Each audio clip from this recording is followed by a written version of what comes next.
Jim Canarium here, Farmer Jim at Comcast, Farmer Jim at Cape Cod Comcast.net. Today is April 2nd. We're at the State House in Boston. It's Agricultural Day, and we're going to do a series of interviews with young farmers, old farmers, state legislators, senators, and if we're lucky, we're going to get Governor Deval Patrick.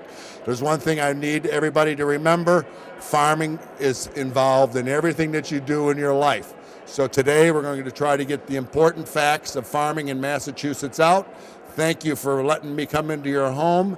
I am the president of the Cape and Islands Farm Bureau and also the farmer's husband at Miss Scarlett's Blue Ribbon Farm. Thank you. I'm standing here with Alex Dowse. Alex is the past president of the Massachusetts Farm Bureau, and you have Dowse's Orchards, and you have the distinguished pleasure of standing here with your senator. Why don't you do a little interview?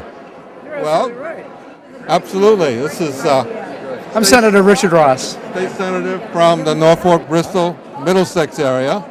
He took over for Mr. Brown, and he's been one of our great advocates for many years. So, and a great advocate of farming in general. I came from a farming community that's lost a lot of its farm. Our dairy farms and things are gone, particularly in Wrentham.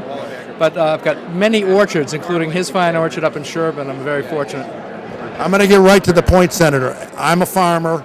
Regulations are antiquated. They need to be re-looked at, and on a public safety and a public health issue, we all understand the pressures that are there from your local boards of health and your local conservation and things like that.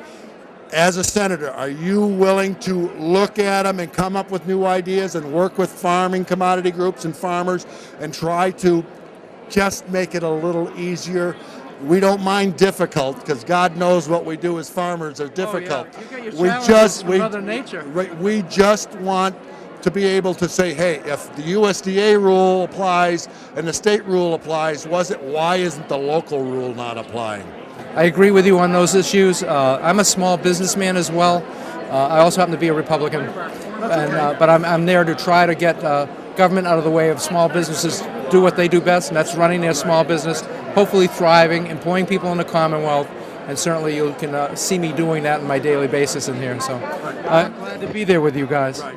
And you are senator from what district? I'm Senator Richard Ross. I have the Norfolk, Bristol, and Middlesex. Yep. I am proud to serve a lot of people from that area coming. Well, I got a ton of towns. I actually went to a sheriff's meeting up in Middlesex County today, and all my colleagues had maybe 3 towns, maybe 4 tops. And I said, I introduced myself early on. I should have told you what I serve. I've got the city of Attleboro. I've got North Attleboro, Wrentham, Plainville, Norfolk. I've got Franklin, Millis, Sherburne, Natick, Needham, Wellesley, and Wayland. So I've got 12 towns. Right. Well, Senator, a lot of farms in those 3 districts that I have. Right. It's a pleasure meeting you. Alex, you're famous for what? Apples. I'm the apple grower. And what's the name of your orchard? Dowse Orchard, been in business for 240 years. 240 years? Yes.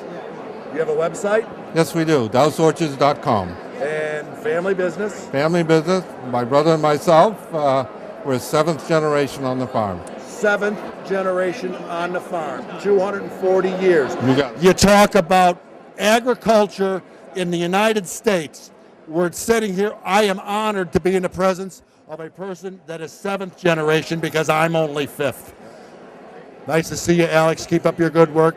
Senator, I wish you all the luck in the world. The surviving farms in our district are all about that age, which is kind of amazing. And they need all the support that they can get. That's right. So help us out. Thank you. Thank you. And on the 8th day, God looked down on his planned paradise and said, I need a caretaker. So God made a farmer.